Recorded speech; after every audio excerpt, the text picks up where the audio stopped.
Hello everybody, welcome back to Kerbal Space Program. I have been informed that my last rocket failed to do what I wanted it to do because I forgot one of the basic fundamentals of rocketry. If you stick more mass on it, it doesn't go as far. Yeah. So by adding all that fuel onto the later stages, the first stage had a lot more mass to move and therefore couldn't move it as far with the fuel it had. That's why it couldn't manage to go as far as it used to. Oh god. I'm an idiot. But hey, that's one of the reasons the last flight went so wrong. The other reason was because I completely messed up my circularization and yeah, that just went super badly. So, with that all in mind, let's try and do this without messing up.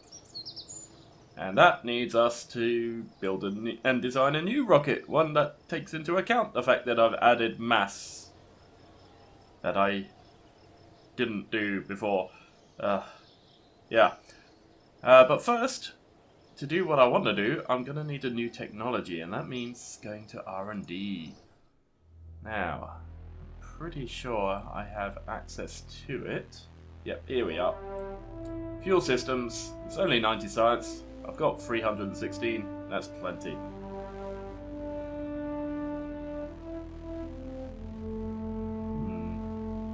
Got some new fuel tanks here. I think these are designed for the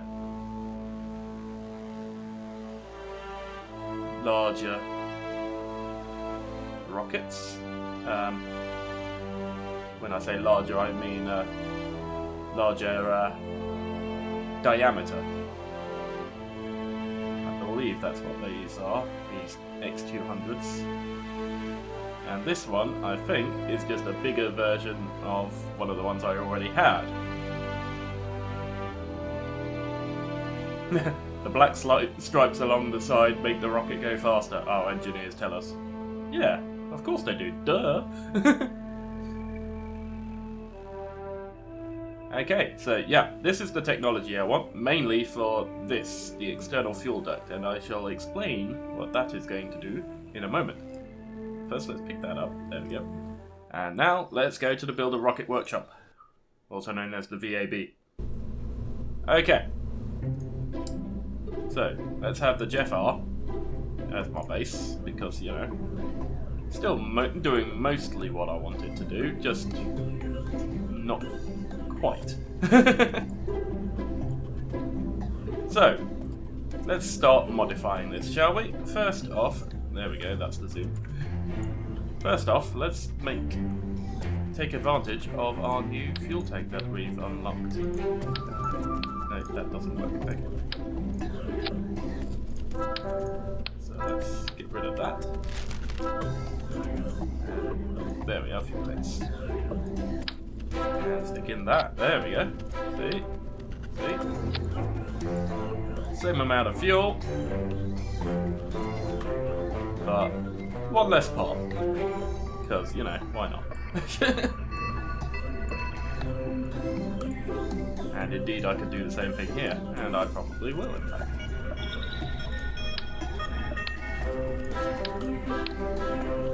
Let's get rid of you. And stick it in here.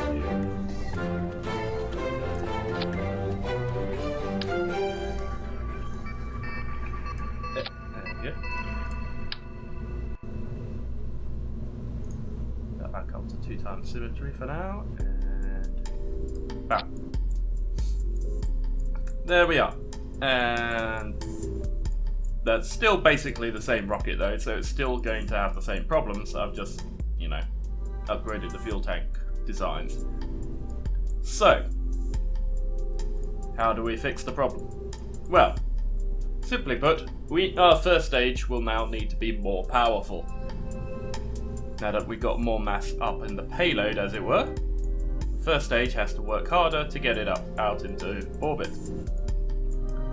And that means I need more power off the line, more first stage oomph, as it were. Now, what I could do is I could just stick more SRBs on it, which is a very popular option. I could do that. However, that is not the ideal solution. See,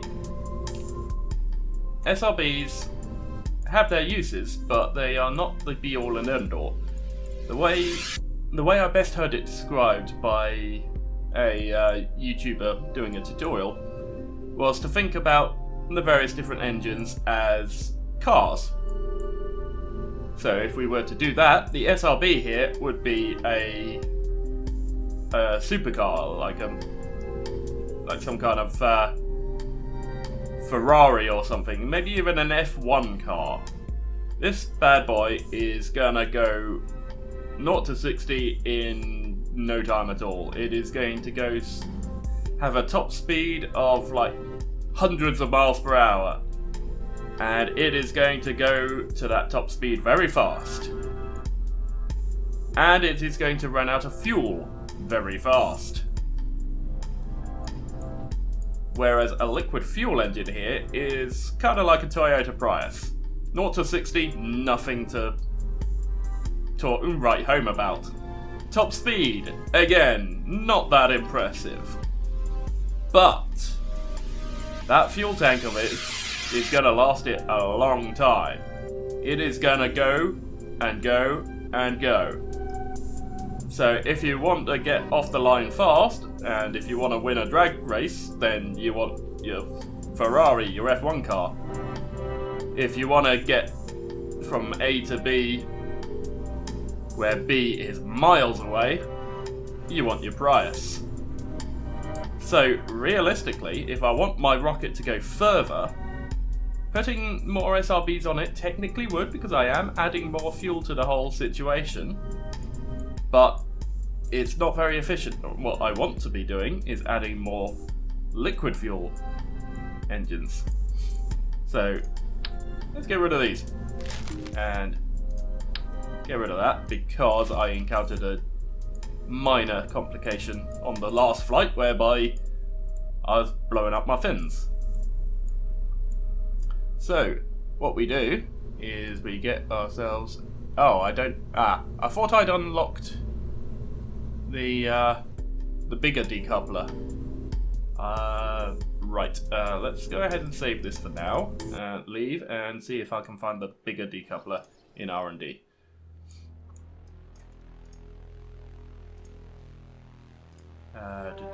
There it is. The TT70 radial decoupler, that's what I need. Advanced nose cones, nice.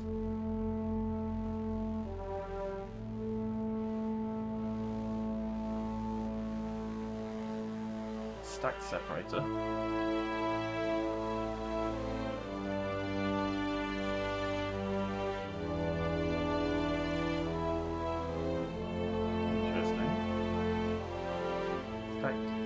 Separators due to see everything attached, as opposed to a decoupler. Okay. Not entirely sure how that works, but hydraulic detachment manifold. After discovering the word manifold, OMB engineers decided it would be best to use it in the name of at least one product. Okay. Not entirely sure what that does, but this is what I want. The TT70.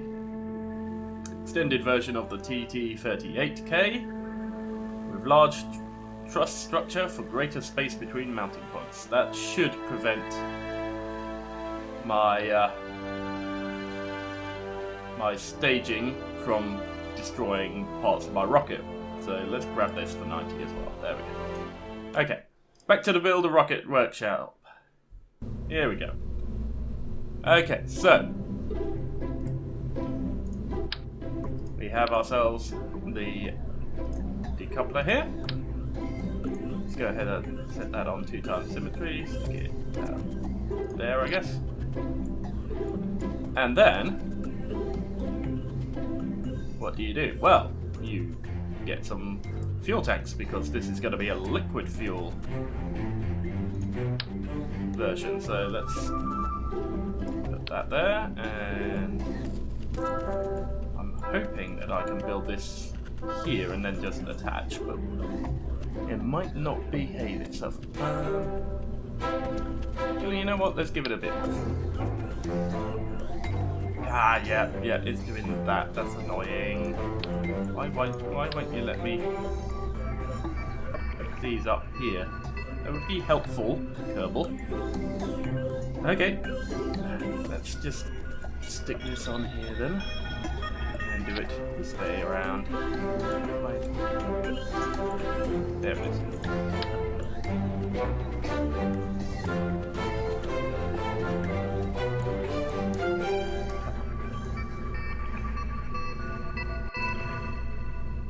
There we go. Okay, that's what I wanted. And then we want some engines on those liquid fuel. And I think the Reliant was the one we wanted. And now you will see that our Delta V is significantly better than it was before. Because these liquid fuel engines are that much more efficient. If I go for aerodynamics, I can actually make these a bit more efficient, there we go. Aerodynamically speaking. And that will do a lot better. But I can make this even more efficient using something that works in Kerbal Space Program, but not in real world. So, it's in fuel tank. Here it is. This little bad boy that I was talking about earlier. What this does is it allows me to pump fuel from one fuel tank to another. So in this case, what I can do is I can say go from here to here. Now, watch this Delta V when I do this. This should make a bit of a difference. It's currently 31.38. If I go like this, it actually got worse. Wait, what? That's not my understanding of how this works. Am I going in the wrong direction? No, fuel is coming from these ones to these ones to here. What should happen here is my Delta V should increase. Unless, it's probably because my staging's wrong.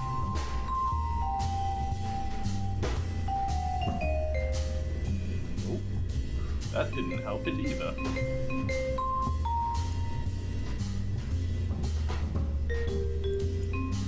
Okay, that's interesting. Overall, the Delta V should have increased by adding these, not decreased. Why are you doing that? Oh, no. No, that is an increase now. Okay. Okay. Weirdness has happened, but I'll take it. So, Delta V weirdness aside, what's happening here is now when I launch, all three of these rockets will fire, and I will go up nice and fast. And when I'm in flight, what's going to happen is that these engines will take from their respective fuel tanks, and this engine will take from both of these fuel tanks. Strictly speaking, it's taking it from this fuel tank, but these fuel tanks are feeding fuel back into here, so this will stay fully fueled. Which means that when I jettison these bad boys, I'm going to be up in the air a good distance towards space with a full tank of fuel and less mass. Which means I'm going to be able to go a lot further. So this will probably do what I need it to do, I think. But this is Kerbal Space Program. Why do things by half measures? I can make this even better. Take this. Go to 4 times symmetry. Yeah. Boom. And that has increased even more. But with some careful staging, I can get that even more efficient. So, what do you do? Well, first off, you get the rockets to fire at the right time. That's actually apparently less fuel efficient. Interesting. I was under the impression that it was supposed to be more fuel efficient to fire all the engines at the same time. Interesting. So yeah, by adding those two new bits, I haven't added that much to the delta V. But if I separate this out and say you can't, no, not four of you. This is one split. Why are you?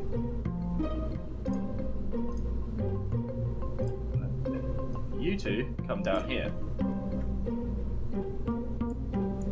Then I shift my fuel tank, set up. No, I'm gonna have to do this.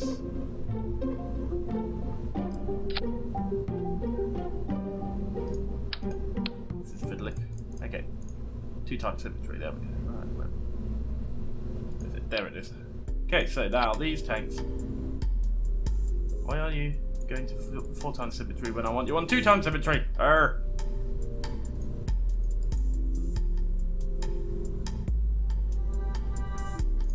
Okay, that's not behaving. Oops, that was not what I wanted to do either. Wait. 2 times symmetry. Right, where's my fuel tank? Here it is. And it immediately goes to 4 times symmetry when I try to. Okay. Let's have no symmetry then. Let's do this manually. So, now what I do is I do that to that. That to that. That to that. No, that's too high. Oops, didn't like that. There we go. And that's to that. There we go. That got us a good bit more delta V. Why? Because now I've got all 4 engines firing off at once initially. And these ones here are feeding into these ones, which are feeding into that one. So these are going to run out of fuel first, get rid of them. Then these will run out of fuel first, and fuel, get rid of them. And then this one is going to be that much higher with a full tank of fuel. So I'm pretty convinced that this is going to be more than enough. So let's go ahead and use this bad boy, shall we? Oh, in case anyone was wondering, this particular trick that can only work in Kerbal Space Program is known as asparagus staging. And, ooh, hello, I've noticed a slight potential problem here, and there we go. Why aren't you connecting? Ah, come on, connect.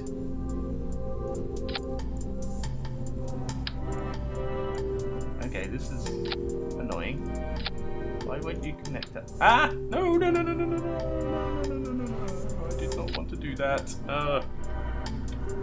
There we go. Okay. Thank God for Control Z. Supposed to get down there. There we go. That'll do. Not pretty, but it'll do. There we go. Because I saw that fuel line was clipping through that fuel tank, which was a potential issue. Did not want that. So let's save this. Or launch it, either or.